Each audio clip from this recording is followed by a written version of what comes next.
Gallo a démarré depuis 10 minutes. Vous avez été très précis dans votre réponse, mais à la question de mon confrère, aujourd'hui, Thierry Benoît se situe où?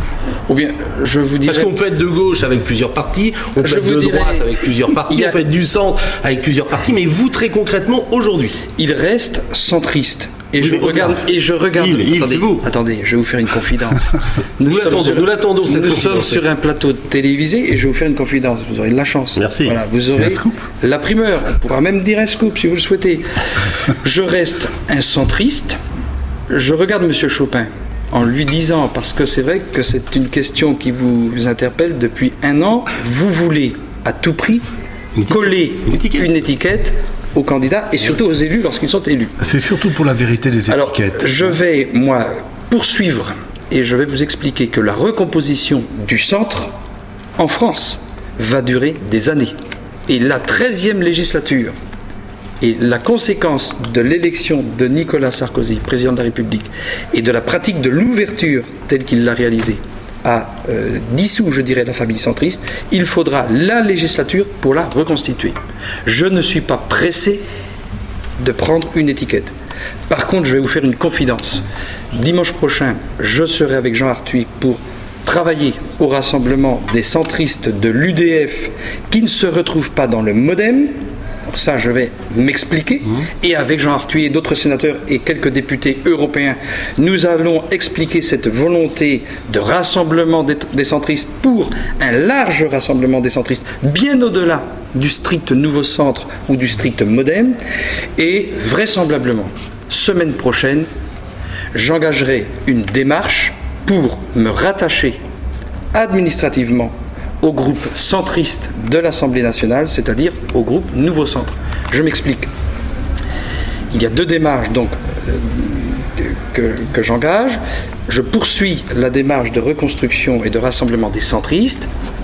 Ensuite, le député Benoît à l'Assemblée, par souci d'efficacité, comme le prévoit le règlement de l'Assemblée nationale, eh bien, il va se rattacher administrativement au nouveau centre, donc je vais me rapprocher du nouveau centre, rattaché administratif, ce qui va me permettre de travailler avec les élus centristes du nouveau centre à l'Assemblée nationale, ce qui va me permettre de bénéficier d'une logistique de groupe, d'intervenir plus aisément sur les projets de loi, avec un appui, une logistique technique beaucoup plus solide que d'être non inscrit. Ça, c'est une information.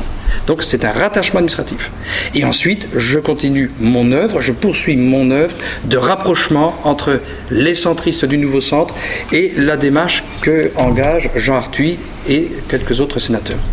Voilà. Mais vous insistez sur le mot administratif. Ça veut dire que politiquement, vous mettez encore une feuille de papier à cigarette entre le nouveau centre et vous? Alors, je ne doute pas de la bonne volonté, de la capacité et de la qualité du nouveau centre. Je ne doute pas.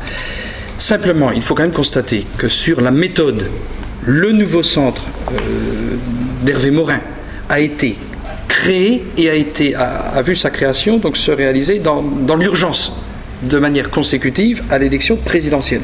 Moi, je souhaite rester un centriste qui ne soit pas soumis aux exigences du président de la République ou qui ne soit pas soumis aux exigences de l'UMP. Je souhaite être un centriste qui travaille au rassemblement de sa famille avec un mode opératoire et une méthode, je dirais, qui préserve les valeurs que nous portions au moment de l'élection présidentielle. Ces valeurs, ce sont les valeurs qui étaient portées par l'UDF. Des valeurs européennes, des valeurs humanistes, sociales, des valeurs qui étaient en fait, notamment en Bretagne, hérité de ce qu'on appelle la démocratie chrétienne. Et je souhaite que l'on puisse remettre tout ça au goût du jour, travailler ces choses avec nos amis du Nouveau Centre et d'imaginer un cadre beaucoup plus large, parce que je considère que la démarche Nouveau Centre est une première étape, mais qu'il y a derrière une démarche beaucoup plus large de rassemblement des centristes. Alors Thierry Benoît, vous avez parlé d'Hervé Morin, le ministre de la Défense, qui sera chez vous, dans votre circonscription à Fougères, le 11 juillet prochain. Vous allez évidemment parler du 11e Rama. Confirmation, en fin de compte, des postes, ça va peut-être même être renforcé. C'est un dossier qui vous a inquiété longtemps, parce que depuis plus de 30 ans, sur la lande Douai, le 11e Rama est fortement positionné et on pouvait craindre pour les effectifs. Comment ça s'est passé?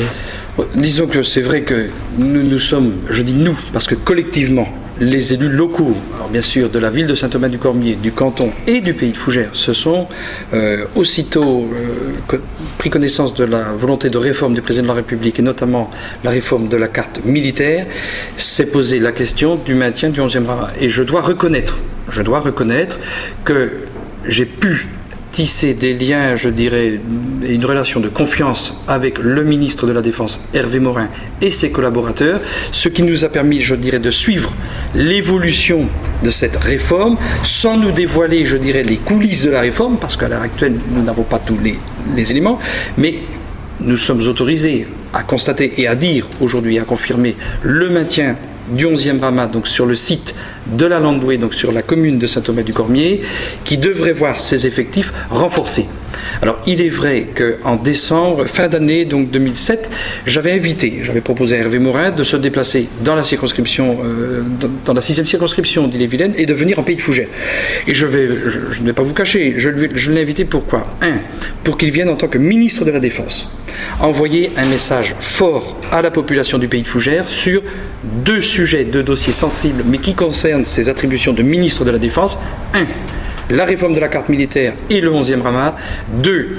Le programme félin que le groupe Safran Sagem à Fougères s'est vu confier quant à l'équipement donc des fantassins en composants électroniques. Et je crois là que le ministre de la Défense a des messages importants à délivrer. L'autre message aussi que je souhaitais que le ministre centriste, nouveau centre Hervé Morin, délivre, eh bien c'est qu'il vienne tout simplement, à travers un message simple, expliquer aux habitants d'Ille-et-Vilaine et plus particulièrement aux habitants de la 16e circonscription d'Ille-et-Vilaine, voyez, vous avez un jeune député centriste, j'ai la volonté de travailler avec ce député. Nous partageons des valeurs en commun. Nous étions l'un et l'autre dans une famille qui s'appelait l'UDF il y a encore un an. Nous avons vocation à nous retrouver. Et donc il s'agit là aussi d'envoyer un signe ou un message politique pour dire: votre député Benoît, je le connais, je travaille avec et je souhaite poursuivre. Alors si le contact est bien passé avec Hervé Morin, il n'en a pas été de même avec Rachida Dati sur la réforme de la carte judiciaire, la disparition du tribunal de Fougères. Est-ce que vous avez vraiment donné votre maximum sur ce projet ?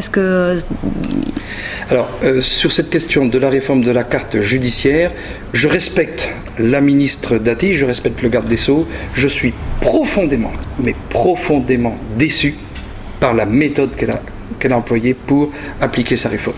C'est-à-dire un mépris je le dis avec mes mots, je le dis en essayant de peser mes mots. Je crois qu'elle a pratiquement manqué de respect à l'endroit des élus et plus particulièrement, je dirais, à l'endroit des élus locaux.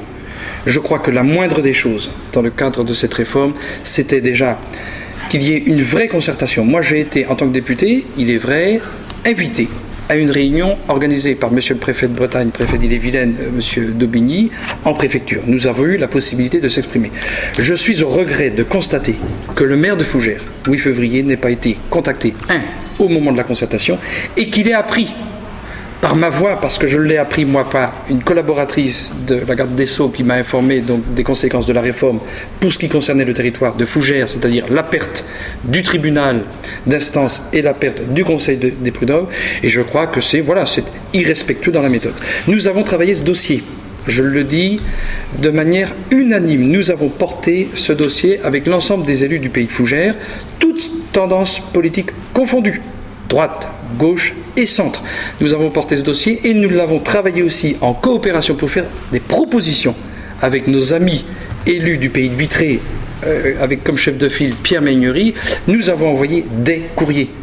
Je n'ai à titre personnel, et Pierre Meignery m'en a fait aussi la confidence il n'y a pas très longtemps, jamais eu de réponse écrite.